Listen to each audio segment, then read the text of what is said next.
جو بھی ہے اپنے گھر پر جا کر فارغ ہو کر وہ اپنی دکان کو کھولے. انشاءاللہ اللہ کی ذات سے قوی امید ہے کہ اللہ تعالیٰ ایسے لوگوں کی روزی کے اندر بہترین برکت عطا فرمائے.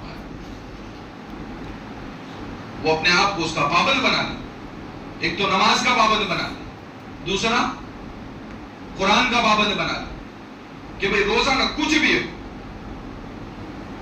میں قرآن پاک کا ایک صفحہ بھی تو پڑھوں گا. ایک دن میں پورا قرآن مت پڑھو.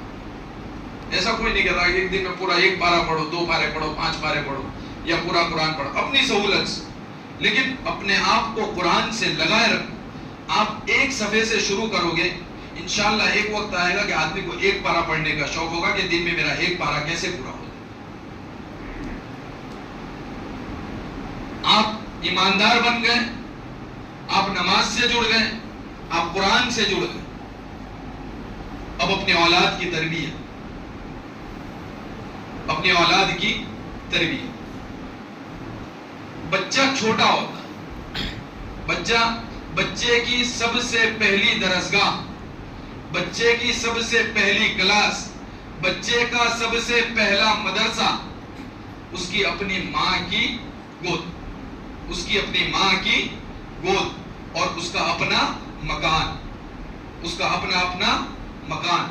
وہ اپنے گھر میں لوگوں کو دیکھتا ہے. آپ دیکھو آج کل سوشل میڈیا بہت عام ہے. ہر آدمی موبائل میں پریشان, ہر آدمی موبائل میں پریشان. وہ سب کچھ اسی میں آ گیا.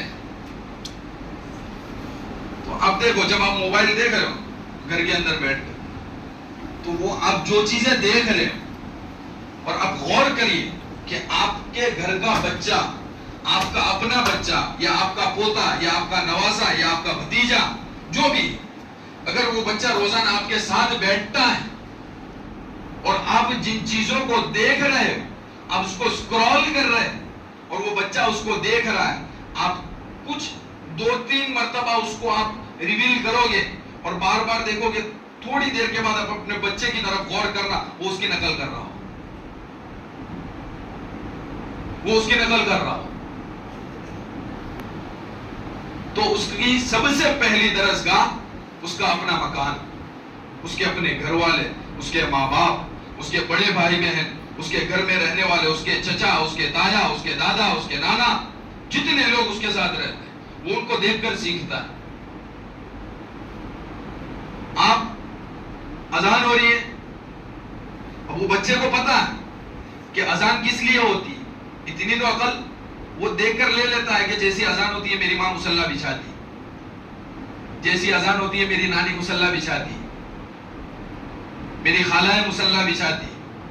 تو اس کا مطلب یہ کس کا وقت ہوا, نماز کا وقت ہوا. اس کو اس کا اندازہ ہوتا ہے. تو پھر وہ دیکھتا ہے بچہ, ہاں میرا ابا ابھی بھی موبائل میں لگے, میرے چچا ابھی بھی موبائل میں لگے, اس کا مطلب یہ نماز پڑھتے نہیں, ان کو نماز سے کوئی لگاؤ نہیں. پھر وہ دیکھتا ہے, کیونکہ ہر مکان کے اندر دیکھو, ہر مکان جاہل بھی نہیں یا ہر مکان کے لوگ ویسے نہیں. ٹھیک ہے ایک آدھ کا تھوڑی سی اپنے آپ کے اندر کمزوری ہوتی ہے, انسان نام ہی کمزوری کا ہے, انسان نام ہی غلطی کے پتلوں کا ہے, تو کمزوری ہوتی ہے. لیکن وہ محسوس کرتا ہے ہر گھر میں کوئی نہ کوئی تو ایسا ہوگا جو نمازوں کا پابند ہے, ہر گھر میں ایسے تو لوگ ہیں جو قرآن کی تلاوت پابندی سے کرتے. پھر وہ بچہ دیکھتا ہے کہ ہاں اب یہ انہوں نے نماز پڑھ لی دادی نے یا دادا نے, اب وہ قرآن پڑھنے بیٹھے.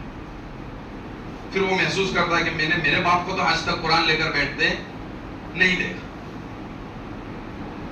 یا پھر وہ محسوس کرتا ہے کہ میں نے گھر کے ان افراد کو تو ابھی تک کہ ایسا کچھ کرتے نہیں دیکھا.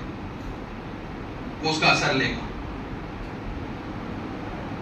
وہ دھیرے دھیرے اس کا اثر لے گا اپنے اندر.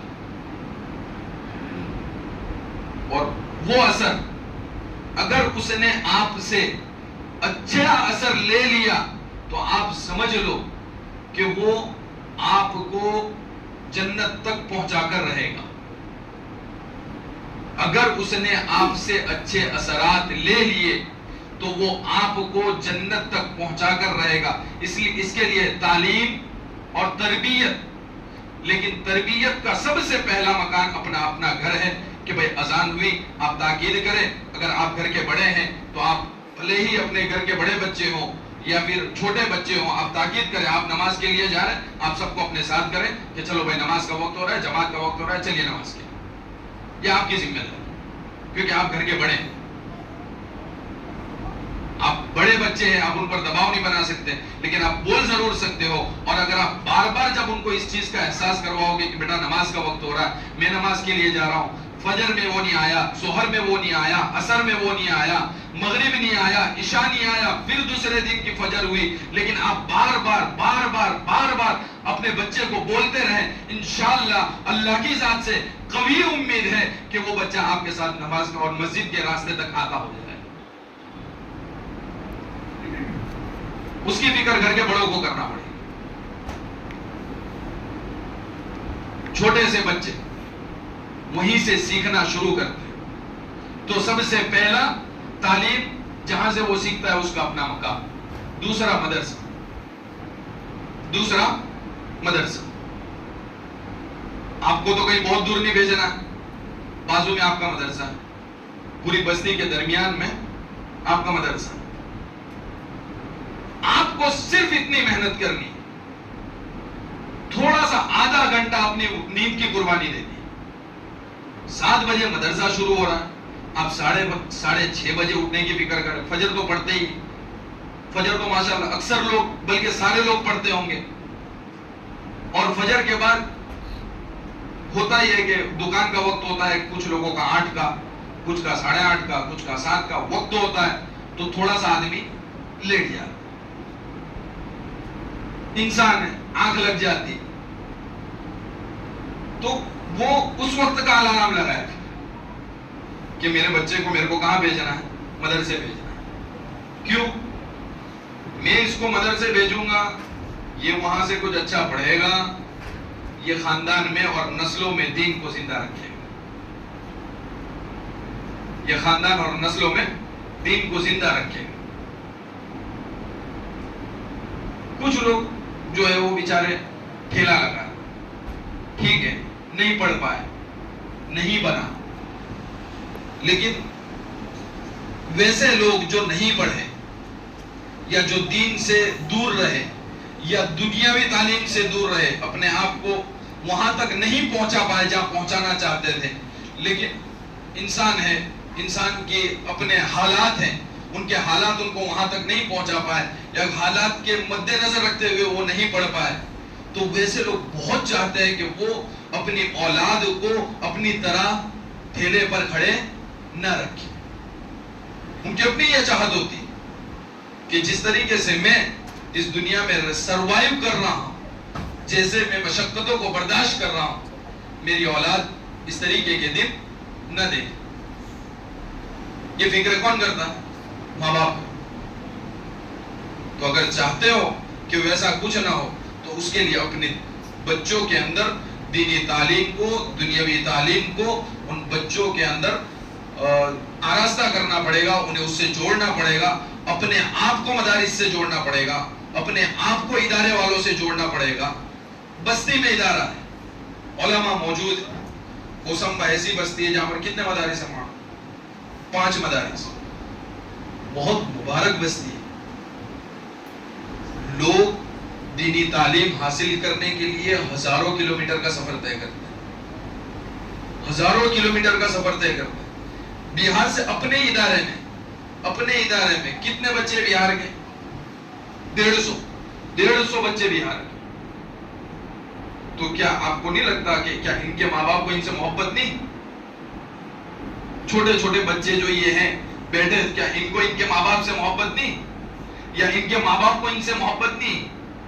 جس طریقے سے آپ کی اولاد آپ کے لیے بوجھ نہیں ہے، ویسے یہ اولاد بھی ان کے لیے بوجھ نہیں، لیکن وہ چاہتے ہیں کہ وہ اپنی نسلوں میں دین کو زندہ رکھیں، اور وہ اپنی نسلوں میں دین کو زندہ رکھیں، اور وہ چاہتے ہیں کہ یہ ہمارے بچے جو اتنا دور پڑھنے کے لیے چلے گئے اور وہ ماں باپ برداشت کرتے ہیں، وہ اپنے بچوں کو فون کرتے ہیں دن میں یا ہفتے میں، تو وہ روتی ہے وہ ماں اپنے بچے کی آواز سن کر، یہ بچہ اپنے ماں باپ کی آواز سن کر روتا ہے، تو وہ کیوں اتنی ساری مشقتیں اور اتنی مصیبتوں کو برداشت کر رہے ہیں؟ یہی مقصد، تعلیم، جنت، جنت جہنم، بس وہ اپنے پورے خاندان کو جنت کے راستے لے کر جانا چاہتے ہیں، اس کی فکر۔ تو میں بتا رہا تھا کہ اپنے بستی کے اندر 5 مدرسے، بہت مبارک بستی، اللہ کا جتنا احسان ادا کیا جائے، اللہ کا جتنا شکر ادا کیا جائے اتنا کم۔ اللہ نے ہماری بستی میں 5 ادارے دیے، لوگ کہاں سے پڑھنے کے لیے آ رہے، بہار تک سے وہ طلبہ یہاں پڑھنے کے لیے۔ میں گزشتہ پیچھے مدرسہ ابو ہریرہ، وہاں بھی گیا تھا، وہاں بھی مجھے پتا چلا وہاں بھی جو بچے ہیں وہ بہار سے پڑھنے کے لیے آئے، بہت سے بچے ادھر آپ کے مہاراشٹر سے کتنے بچے پڑھنے کے لیے آئے۔ وجہ کیا؟ کیوں ہمارے ادارے کے اندر، ہمارے قریب میں، ہمارے علاقے میں جو ادارہ ہے، کیوں ہم اس سے فائدہ نہیں اٹھاتے؟ یہ ادارہ تو آپ کا ہے، یہ مدرسہ تو آپ کا ہے، تو پھر آپ کیوں اپنے ادارے سے فائدہ نہیں اٹھاتے؟ کیوں ہم اپنے بچوں کو دین سے آراستہ نہیں کرتے؟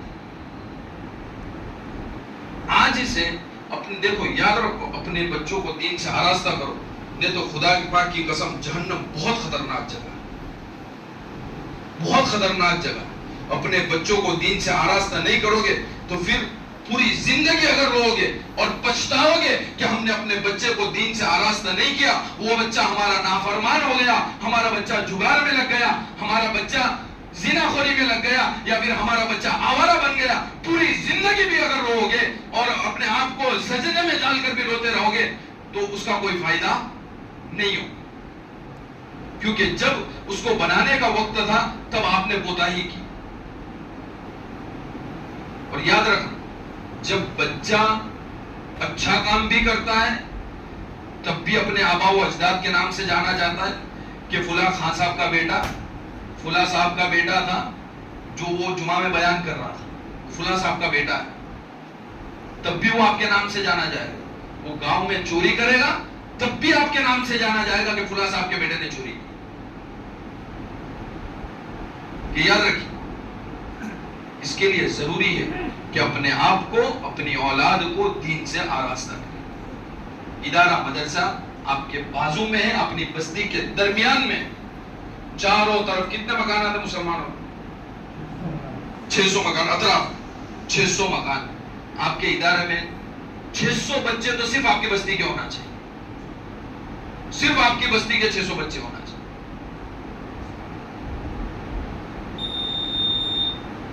اللہ کا واسطہ ہے، اللہ کا خوف اپنے دل میں پیدا کریں، جنت اور جہنم کا جنت اور جہنم کا تصور اپنے اندر پیدا کریں، جہنم سے ڈریں۔ اس کے لیے ضروری ہے کہ اپنی اولاد کو دین سے آراستہ کریں۔ اگر آپ نے اپنی اولاد کو دین سے جوڑ دیا، اگر آپ نے اپنی اولاد کو دین سے جوڑ دیا، خدا پاک کی قسم، ممبر پر بیٹھا ہوں، قرآن پاک کو اپنے سر پر رکھ کر کہنے کی طاقت رکھتا ہوں کہ وہ بچے آپ کو جنت میں لے جانے کا ذریعہ بن گئے۔ اس کی فکر کریں۔ مدرسہ یہی دیکھو، اگر آپ کا بچہ حافظ بن گیا، کل قیامت کے دن وہ بچہ ساری پوری کائنات موجود ہوگی، پوری کائنات موجود ہوگی، اور آپ کے سر پر تاج چمک رہا ہو جو سارے لوگ دیکھ رہے ہوں گے، آپ کے ساتھ والے بھی دیکھ رہے ہوں گے، خان صاحب کے سر پر تاج ہے۔ وہ کب سجے گا؟ جب آپ اپنے بچے کو مدرسوں سے جوڑیں گے۔ اگر آپ نے اپنے بچے کو مدرسے سے جوڑ دیا، یاد رکھو وہ بچہ جب بھی حافظ بن جائے گا، عالم کلاس میں بیٹھ جائے گا، وہیں سے وہ آپ کے گھر کے اندر، آپ کے اپنے گھر میں دین کو زندہ کرنے کا کام شروع کر دے گا کہ میرے گھر میں کون سا کام ہے جو بند ہونا چاہیے، یا پھر میرے گھر میں کون سی برائی ہو رہی ہے جو بند ہونی چاہیے، یا پھر میں اپنے والد کو، یاد رکھنا جب بچہ دین سے آراستہ ہو جائے گا اور بچہ اس کا اپنا باپ بھی اگر بے نمازی ہوگا تو وہ دھیرے دھیرے، بھلے کھل کر نہیں بولے گا لیکن دھیرے سے بولے گا کہ ابا نماز کا وقت ہو گیا، میں نماز کے لیے جا رہا ہوں، میں چاہتا ہوں کہ آپ بھی میرے ساتھ کہاں چلیں؟ نماز کے لیے چلیں۔